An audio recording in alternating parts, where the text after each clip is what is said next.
The Pasha is Pasha's Mishpatim, as you all know. And Mishpatim is a way of referencing a certain portion of the mitzvahs of the Torah. As you know, that there are three general categories of mitzvahs. They're called Eidos, Chukim, and Mishpatim. In general, Eidos are testimonials, like mitzvahs Pesach, that attests to the nisim that the Rebbe did in taking us out of Mitzrayim. Sukkot, as it says in the Torah, that we should remember how Hashem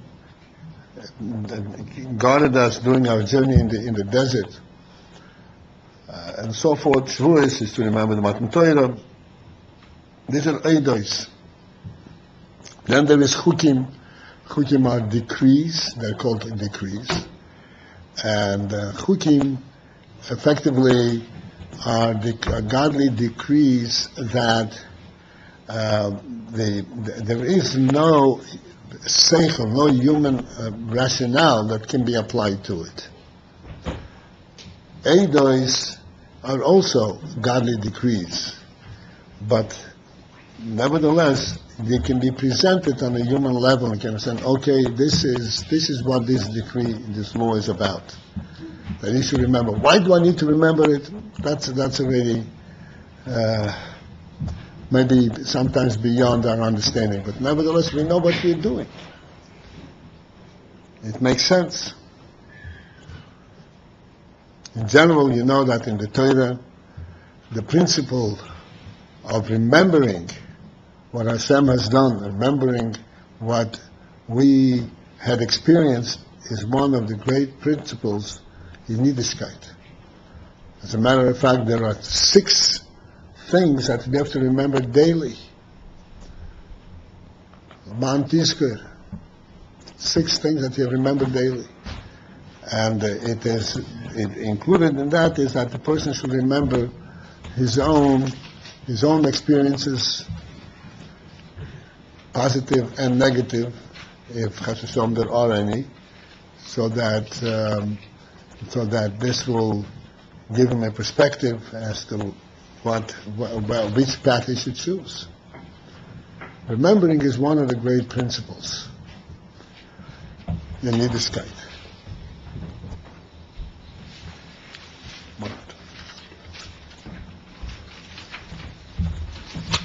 Perhaps we'll get back to it if I have time. So Eidos have some kind of a grasp, so to speak, some kind of a means of rationalization. Chukim do not really have any rational grasp to them. Even the principle of mixing meat and dairy, which one could say, oh yeah, they are two different things, but why such a prohibition? What's wrong with eating meat and dairy together? It's not something that can be explained rationally.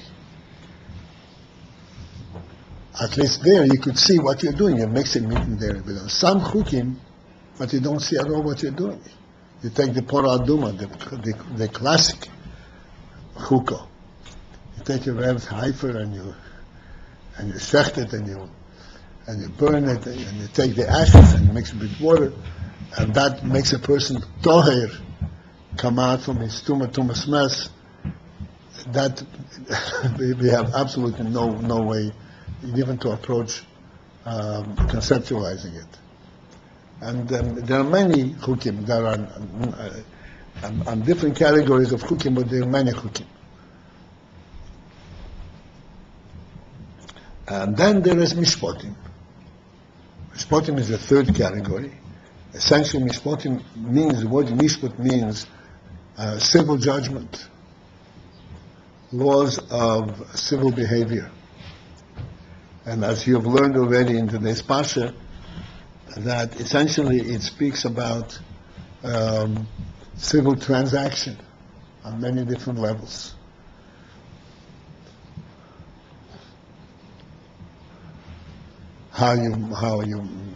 you lend money, and how you purchase, and how you sell, and how you behave in various interhuman in contact. This is Mishpatim. So the Pasuk says, "Ve'ela ha-mishpatim asher tosim lifneihem." That these Mishpatim you should lay out, tosim, you should lay out lifneihem, before them. And Rashi says, what is the implication in these words in the Pasuk? Tosim lifneihem. That Hashem says to Moshe, don't consider the possibility of simply repeating the laws to them verbatim. Verbatim means dry, just simply the way you're given it, without elaboration, without explanation, so that they would just know the law without understanding the rationale behind it.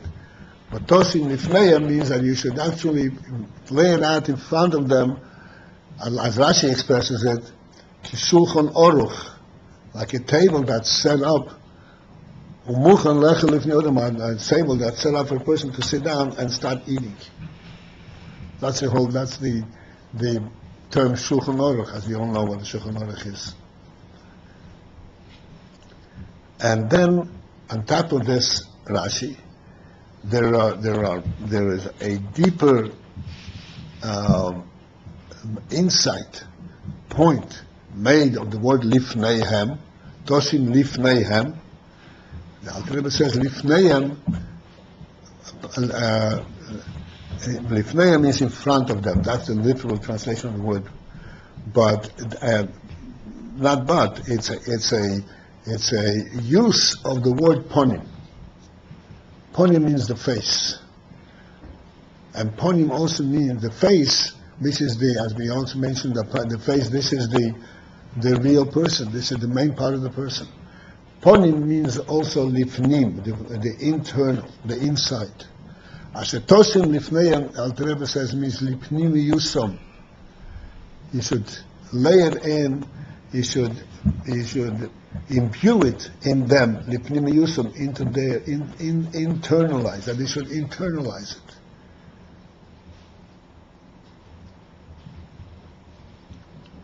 This is ultimately the task that Moshe Rabbeinu was given. As a tosim lifneihem, that he should set it before them in a manner that they should be internalized. Internalized means that they should digest these laws in such a degree that they should actually feel it internally, that their mind should really grasp it fully, and they should be completely united with these laws. That's internally.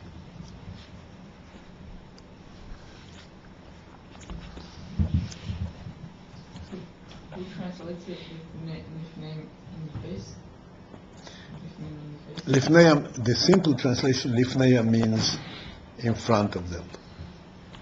But why is it called lifneihem? Because it's in front of their face. Because upon him. Lifneihem comes from the word upon him. Whoever translates this, ultimate. No, that's the simple type. Lifneihem is upon him. And then ponim is, why is ponim called ponim? Because it has the implication of the word pnim. Pnim is the inside. Because in fact the ponim represents the inside of the person. And thus, Alter Rebbe says that lifneihem means lipnim yusam, that you should lay it in and explain it in such a manner that it should be absorbed bipnimius. Absorbed bipnimius means that it should be so well presented, so well detailed, that every bit of it fits into the person's mind. That's mainly pnimius.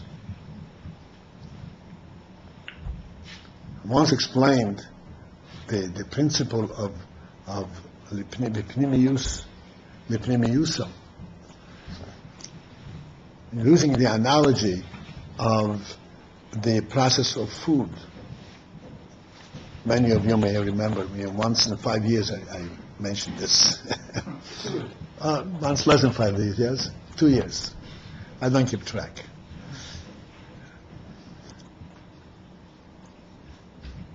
How does food benefit the person?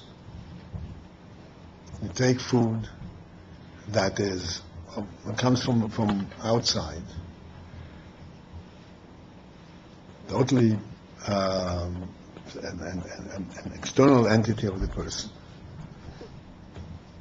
And this food ultimately has to unite with the person, and unite with the person means is to become part of his bloodstream. That's essentially how all health, everything disseminated from the bloodstream.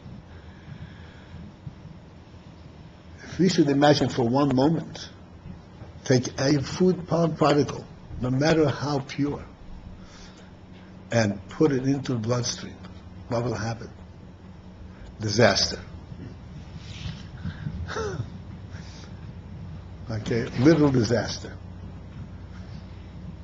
The bloodstream will become contaminated instantly, and God forbid, he can be in danger of his life in very short order. And yet, this is the food that sustains it, that we eat for sustenance. How does that happen? It happens because we don't put the food into the bloodstream. We chew up the food. They break it down, and I don't know if you're not familiar with in the saliva, there are all kinds of enzymes that mix into the food, and the food begins to break down chemically, right? Even in the mouth still. And then, as you chew it up finally enough that you can swallow it, in the food tract, as the food is processed, it moves down the esophagus. It further breaks it down into its chemical contents. And then Hashem made this tremendous miracle that there is bodily enzymes and bodily cognizance that recognizes and begins to separate between the healthy part, the useful part, and the refuse. That which cannot be absorbed by the body. It separates them. And it separates them very finely. First on a very gross level, in other words, you can separate the gross, the heavy substance that it completely throws out, and then it continues to process it until it separates, and it extracts a very, very fine element of this food. And then this extract is further processed and further refined. Now, this is the most interesting part of this whole process.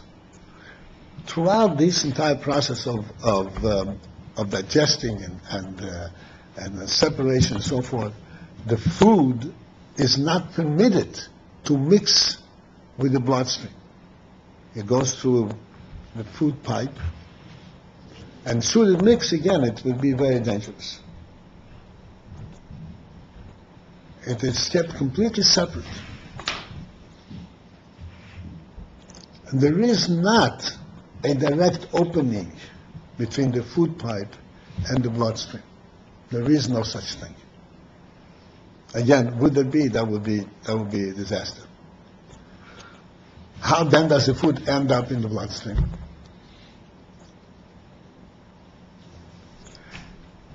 It becomes so refined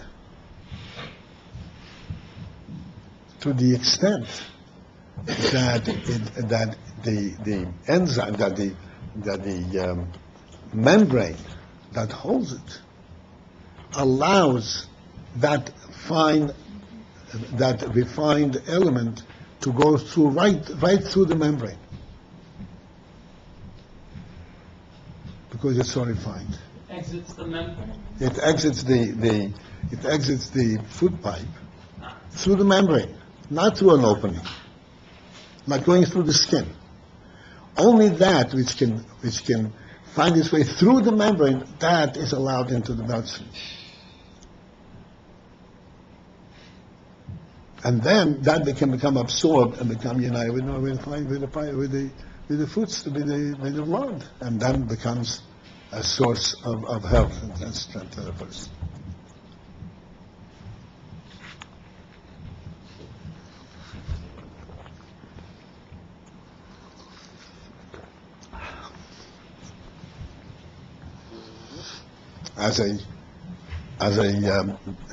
As a additional comment, just since I'm talking about this, just to mention, the Rambam says that one of the greatest culprits, the greatest damages to human health is overeating.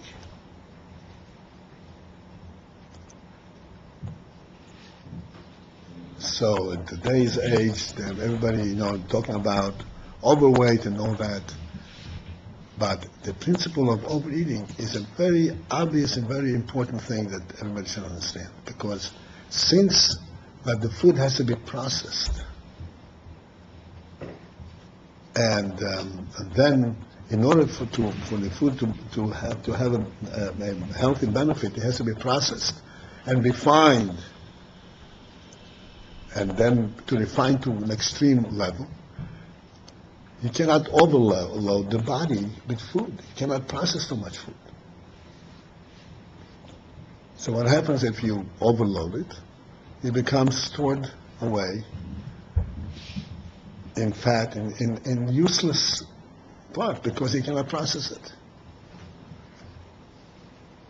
This is why the Rambam says that a person should eat just under the level where he is completely full, completely satisfied, to leave a little room to process the food. If you don't leave room, you can't process it.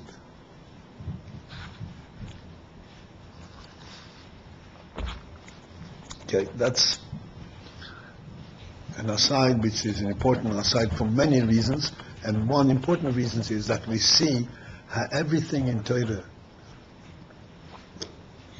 fits in with everything else.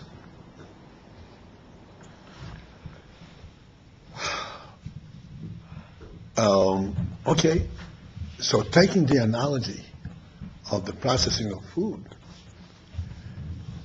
the same thing is when one learns.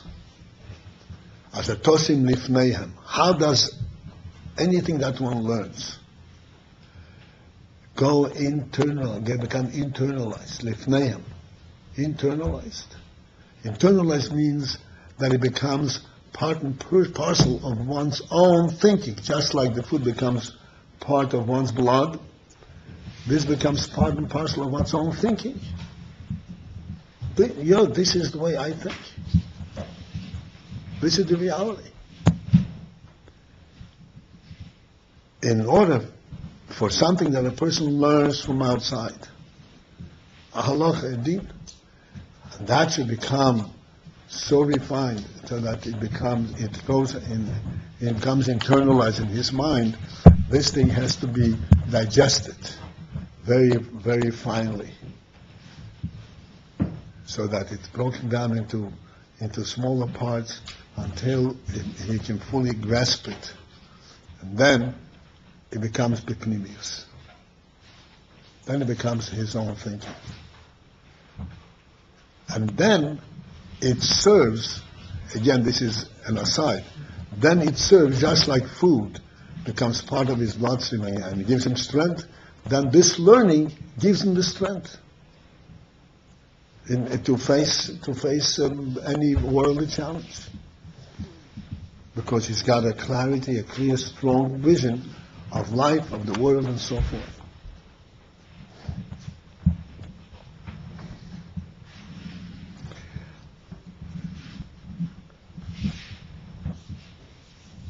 Okay, this is basically the explanation of these words, of this, the beginning of this parsha, according to Rashi. Now comes our Rebbe and asks a very simple question. says like this. Since that there are Eidos, Chukim, and Mishpatim, and the one of these three that is most accessible to human logic, human rationale, is Mishpatim. That's the easiest one to absorb. So if the Torah is instructing Moshe Rabbeinu, make sure that Eden can absorb, can relate to the mitzvahs of the Torah, the emphasis should have been on Eidos and Chukim, because those are difficult to accept. Mishpatim, they lend themselves very easily to understanding. What's the need for such extra caution? But Moshe Rabbeinu should make sure that Eden fully comprehended. It's easily comprehensible. Not only is it easily comprehensible, the Gemara says further. Gemara says, if the Torah had not given us these Mishpatim, that's generally what we say, the category of Mishpatim are those mitzvahs that if the Torah Hashem would not have given it to us, we would have been able to find another source that would have alerted us to us. Like we mentioned many times, the cat and the ant and so forth. Okay?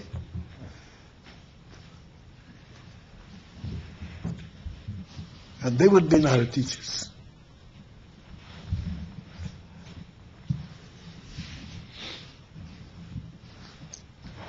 So here you need such a big effort. Moshe was given special instruction by the Rebbe. Remember, make sure you do it the way that in the way that I'm instructing you. That Rifneim should have been, the emphasis there should have been on Eidos and Chukim, not on Mishpatim. And yet, where do we find Ashetosim Rifneim? By Mishpatim.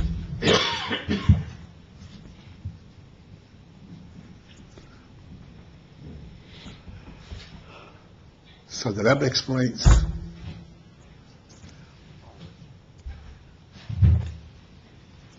Right in the beginning of this parsha, it says, V'eile ha-mishpatim. V'eile. And Rashi points out, what is this vav? You all know that a vav in the beginning of a word is a connecting vav. It connects it to what preceded before. And, it's like an and. A continuation from before. And what is it continued from? It continues from Matan Torah. By Matan Torah started with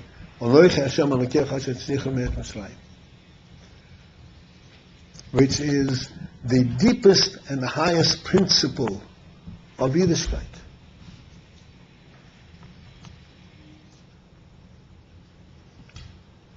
To know that there is a first being, like the Rambam says, which precedes everything. This is the highest and the most lofty, the deepest and the highest thing that we have in the Torah. Follow that in the Aseres HaDibros themselves, in the 10 Commandments themselves. You know that the first 3 commandments are essentially on a higher level, and then the first 5 commandments, and then afterwards the other 5 commandments pertain to down-to-earth rules, such as lo yisirtzorach, lo yisignoiv, lo yisinov, lo sachmeid, lo yisana, do not testify falsely, do not covet somebody else's property, do not steal, do not rob.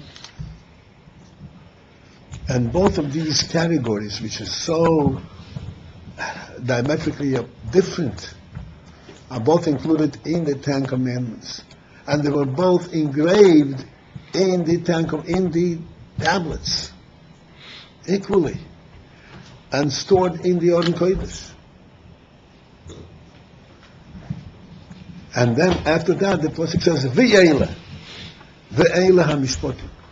In addition to those mitzvahs that were already included in the Aseres HaDibros, we have this mishpatim further that also are to be understood how they're included in the principle of the 10 Commandments.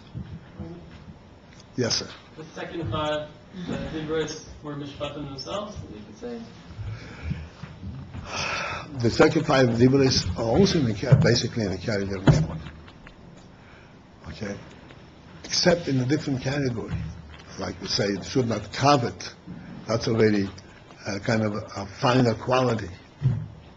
Yeah, you understand? But yes.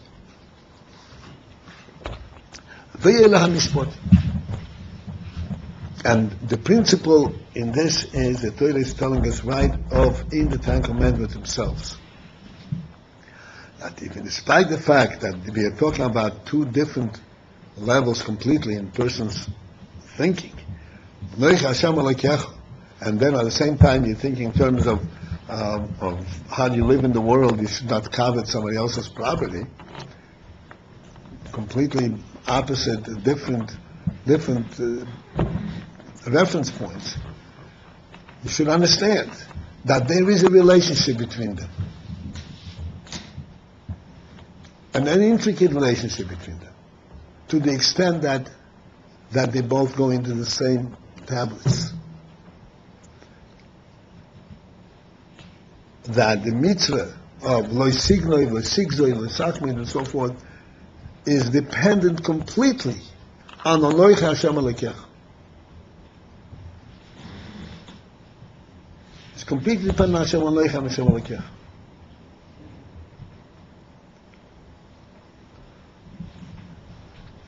Even though these are mitzvahs that you can understand rationally, you can rationalize it on a human level, the Torah says no. You can rationalize it, you can learn it from a cat, but the mitzvah, as it's stated in the Torah, is of a different category. It's a godly mitzvah that relates directly to Anoich Hashem Alekecha.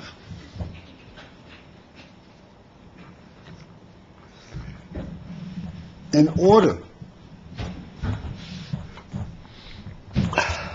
order that these laws, these mishpatim, should be recognized by the person and experienced from this true perspective, how it relates to Anoich Hashem Alekecha, that you need very, very special effort. Because the human tendency is to take this on a rational level. Oh, sure, you shouldn't do that. It's not nice. Like we always point out, there are all kinds of civil laws that make perfect good sense. I'll come back to this in a moment. But essentially, this goes, so to speak, even though this is Mishpatim, but the principle that these Mishpatim are rooted in the Anoich Hashem Alekecha, that is challenging. That itself is very challenging. Because the tendency of the human mind is to say, leave it alone. Leave this alone, so we leave this to the human level, to human value.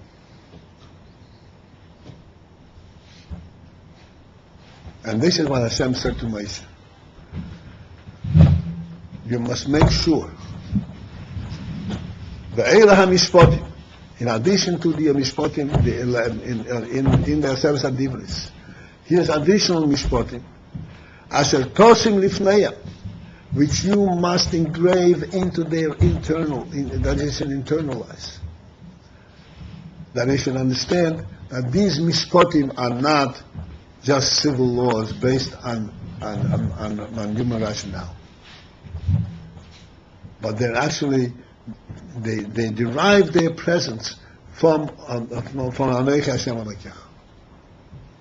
And that Yidden should be so clear about it, should be so refined, that they would actually recognize in the Mishpatim that you do them exclusively because that's Hashem's will. For that, you need a lot of special effort. And perhaps even more than for Chukim V'Naidis.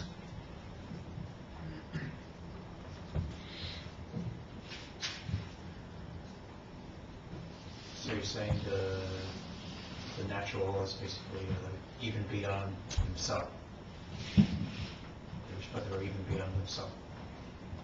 Beyond Beyond the Mishpatim. their godly Mishpatim. Beyond like their limitation.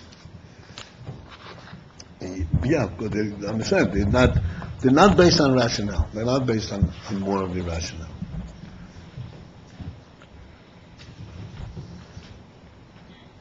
And this is the meaning of this posuk.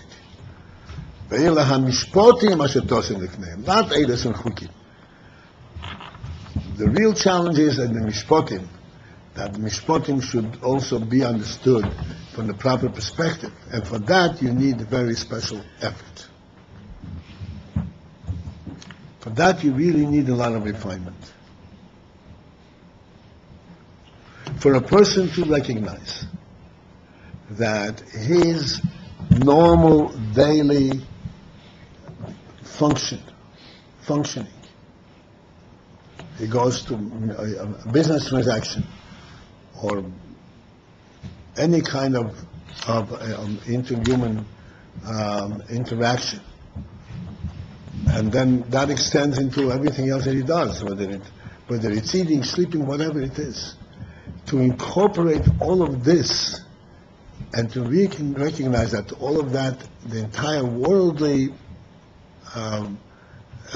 process, is really based on Noichi Hashem Elokecha. And it is the godly truth that is manifest through these transactions. For that you need a lot of refinement. And this was a challenge that Hashem gave to Moshe Rabbeinu.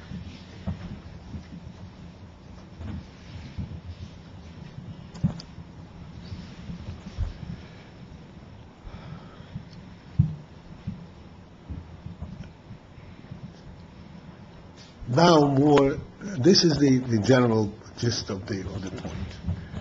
Now I'd like to get in a little bit into the, so to speak, into the details of this, which also would not be new, generally speaking, but since it has to be tosim lifneihem, therefore it would behoove us to reflect on it and challenge ourselves to see, do I really recognize this reality? And that would be a pretty difficult challenge.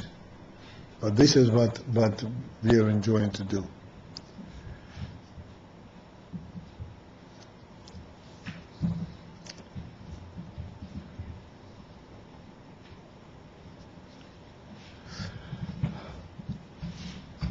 Primarily Mishpatim. There are many Mishpatim, many phases in Mishpatim, civil law, such as tznius. One of the things I would say, the cat, we learn tznius from a cat. Cleanliness, tznius from a cat. Tznius is not benodol l'chaveri. This is a personal thing, personal matter. Then there is gneva. We learn, it's benodol l'chaveri.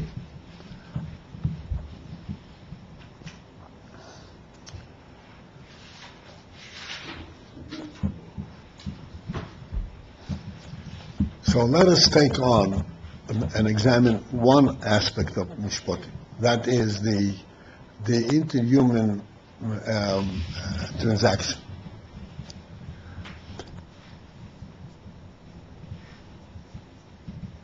It is common thought. This is how we primarily relate to this general question of interhuman transaction, buying and selling and so forth.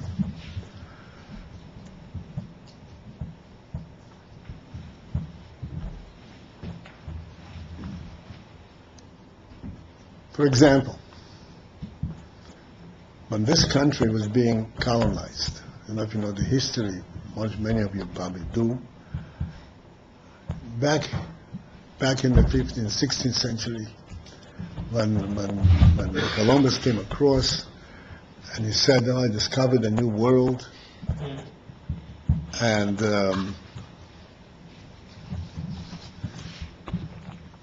various countries of Europe sent their flotillas down here. Huh? Flotilla, they're boats, army boats, to colonize various portions of this land. And how do they colonize them? They come to this land and they say, "This belongs to Spain. This belongs to England. This belongs to Sweden. This belongs to Belgium." Another little country was Portugal was very active in that whole process. Okay. So now, what happens when he made that claim? The pastors, he made that claim. So therefore, if you are going to, if another country is going to try to intrude in that, there's going to be war, right? Because this country claimed it. So that our whole perception of this ownership, we discussed this one time before, if I remember correctly. Whole perception of this ownership is by virtue of the fact that this country has put its mark on it, and it says anyone who is will try to enter here will have to face my army. So by the power of this army, this is what makes it mine.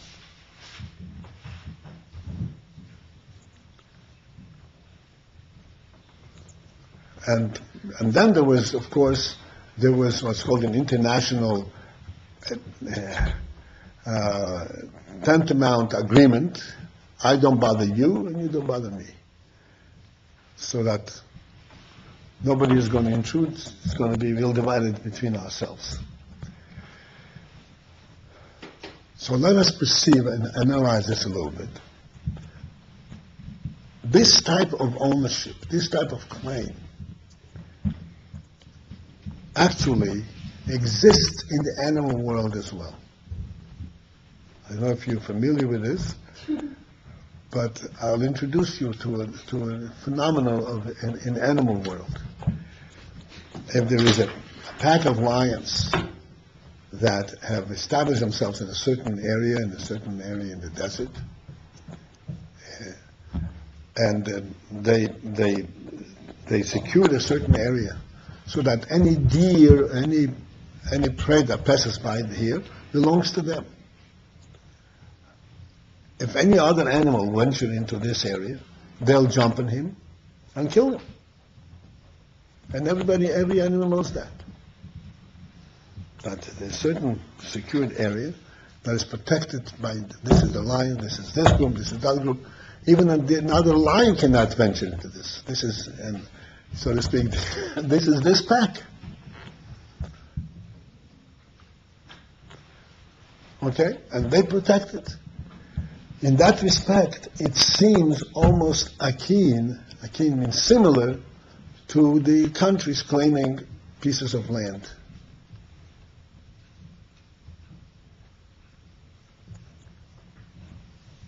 But we have to understand. You understand that, right? It seems almost the same type of ownership. But there is a primary difference. The primary difference is that the human being, Hashem had actually told him, the human being has the instruction, the godly instruction, to take over the land.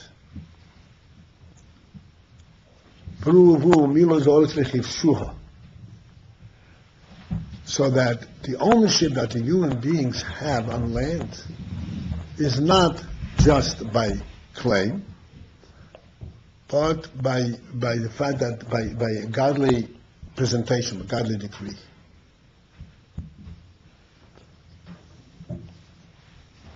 This is why in the Torah there is a din that Dina de Malchus is Dina. That the Malchus has a real claim on land because the Rebbe had given them that type of right, and they have this claim. Not because they claimed it and they protect it with their power, but because there is a fundamental reality to it, fundamental ownership given by Meibusha himself. There is no such claim, such ownership for the pack of lions. There is no such. There is no ownership in the Torah by animals.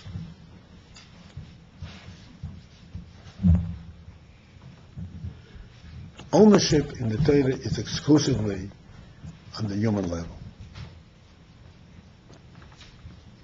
And then on top of that, of course, there's the Yid, which is in a category by themselves. The point which I want to bring out is, even though that superficially it would appear that this whole ownership thing has a rationale to it, a human rationale. Like we said originally, right? I claim this, you claim this. Let's make a pact that you don't touch mine and I don't touch yours. And if somebody is going to come and try to touch mine, I'm going to repel him. That's basically what it is. That's basically what this whole, so to speak, human interaction, transaction consists in. Comes the Torah and says, not so. There is a first being that owns the entire land. And he created the land for human occupation, transformation. As long as the human being conducts himself according to rules, according to the proper rules, like I said, Dina and Malchus and Dina, a melech, for instance, if he has the proper rules, then he truly owns that land. Owns that land by true godly decree. Not just by human agreement.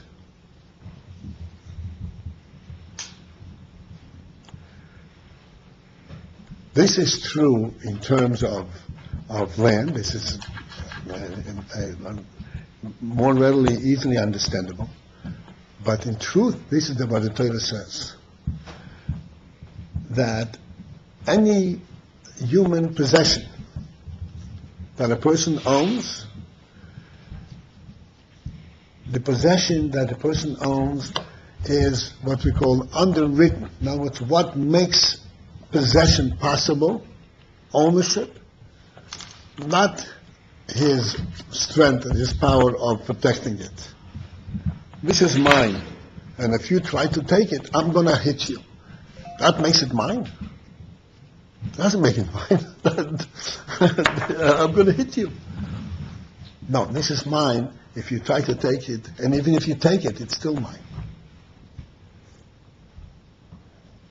It's not mine only as when it is in my pocket, only when I protect it. It is mine because the Rebbe has set these rules. The Rebbe has given that right of possession. So that if there are loy signoi, for instance, loy signoi is not just because I've mentioned all the time that if you steal, then you're disturbing the peace. People are going to be fighting with each other and so forth. That's very nice and rational, but that is not what the Torah is talking about. The Torah is talking about a godly principle, based on this one principle. There's a first being that owns everything. There's the source of everything. And if you recognize that, then on basis of that, this is the basis for real ownership, or true ownership. Not ownership by human claim, but ownership by the godly establishment. So when a person goes and he steals, his offense is not just to the owner of the article. His offense is against the Creator himself.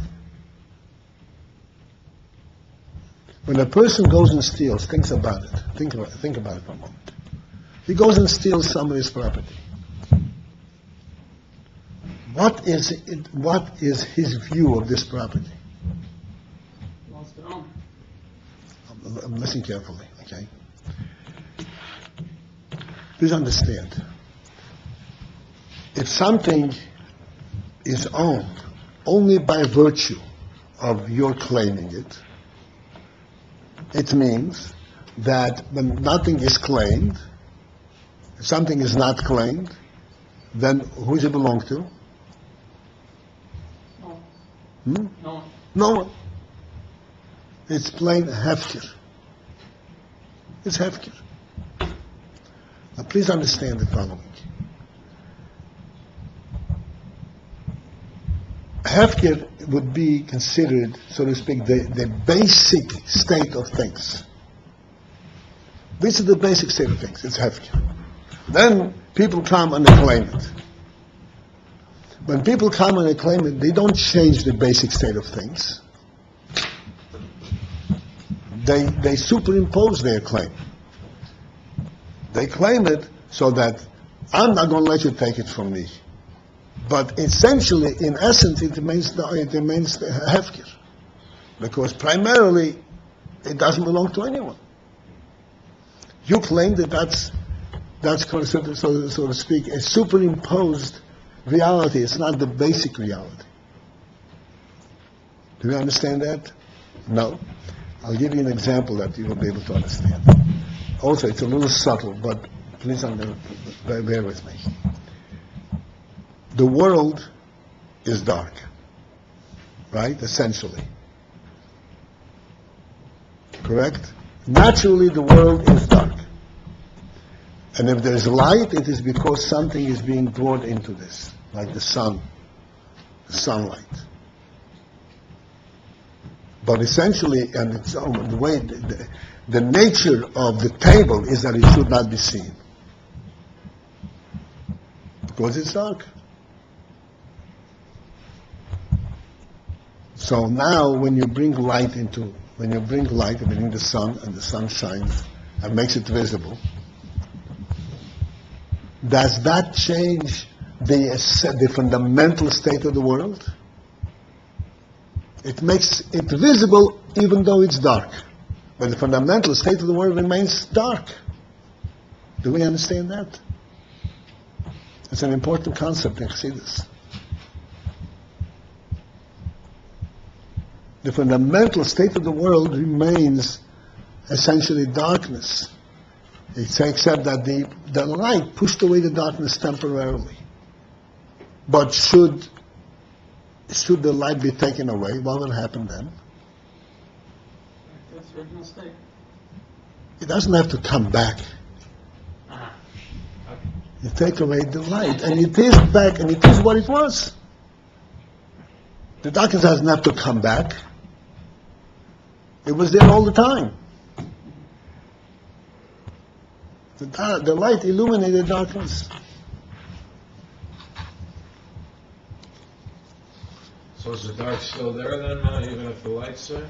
Yes, and I want to demonstrate this to you. This is a phenomenal thing. You see this cup? You can see it, right? Why? Because there's light. Not true.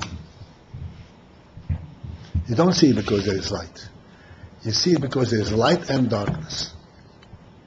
If not for the shading, you wouldn't see the cup.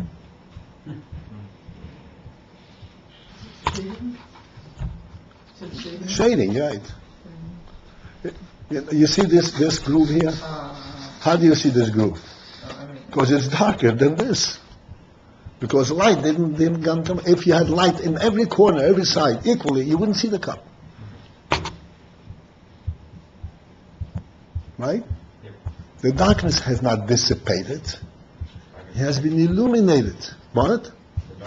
On the contrary, that's what physical sight is.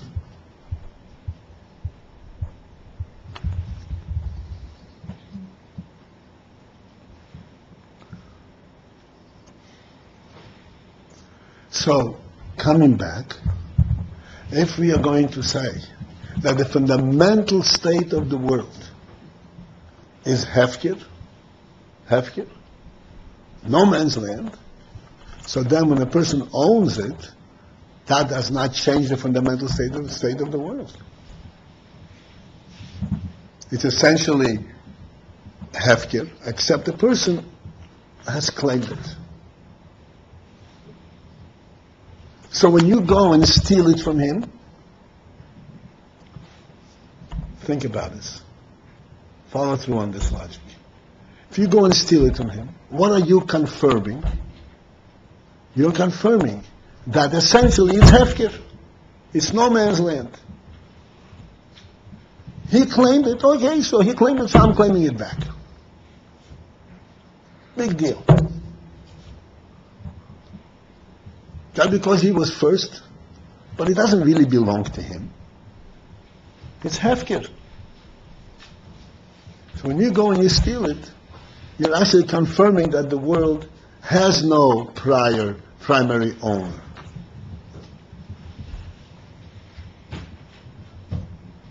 It's hefker. So you can go and take it from him. So I offended this guy. Okay, I'm sorry.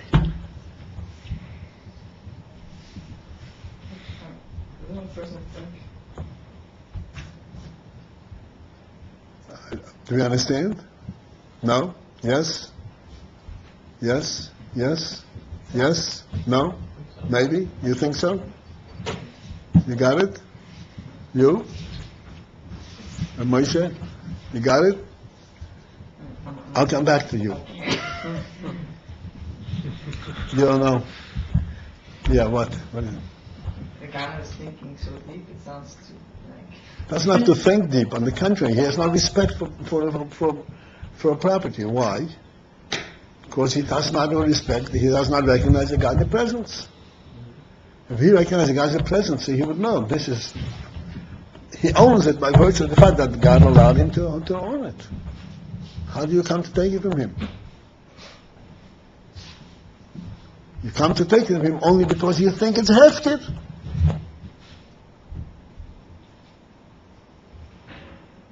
So you revert it back to hefker.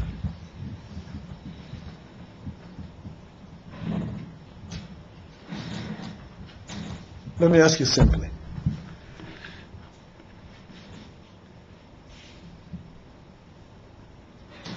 If, as the Ganav is approaching to take this property, if at that moment he would recognize Hashem is standing there and telling him, this belongs to him. Hashem is saying it, this belongs to him. Would he take it? He wouldn't take it.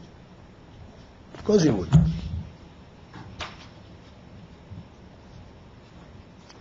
Why then is he taking it? Sudden. Why then is he taking it? Because Hashem is not saying anything. Hashem is not part of this whole scene.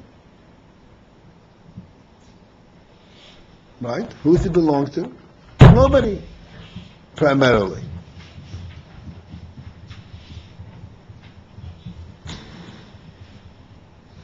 You claimed it, so you have to protect it. So if you can protect it, it's yours. If you can't protect it, it's mine. It's essentially hefker. Just like the lions. The lions protect their turf.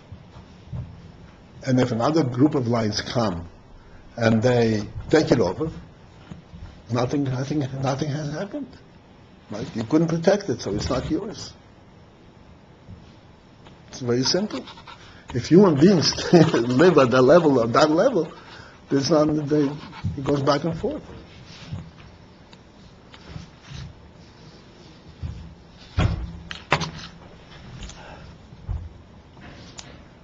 Yeah?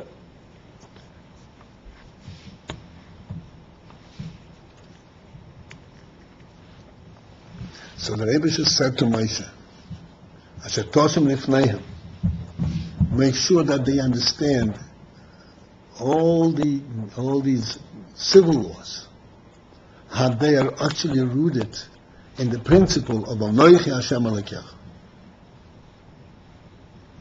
And that is quite a challenging thing. And that's why Hashem said, Tosim Lifneihem.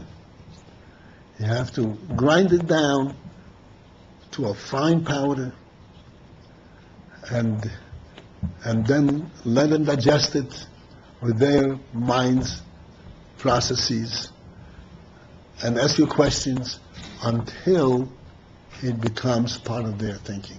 Lifneihem, until it goes into their pnimius. Because that is what the mitzvahs of the Torah are. Loisignoiv is a direct derivative and direct connect to Anoichi Hashem Alekech.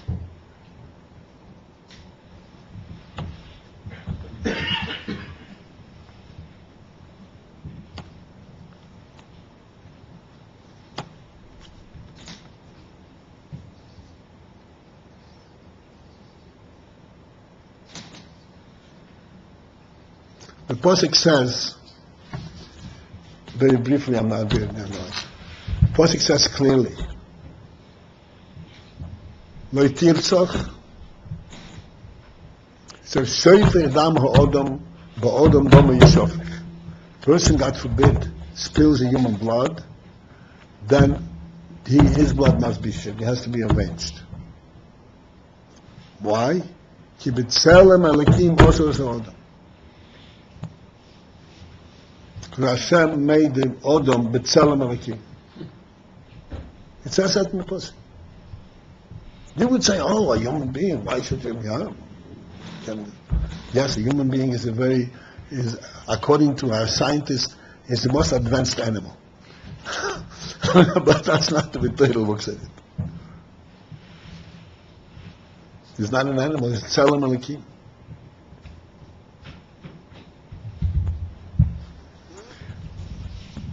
And this Tzelem Elokim, this is what a Yid is.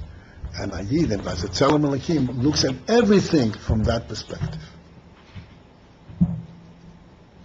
And this is why this was a challenge to Moshe Rabbeinu. Mishpatim, which is so easy to understand. No. It's a real challenge. And Hashem says, Tosim Lifneihem, make sure that they really understand and real recognize it.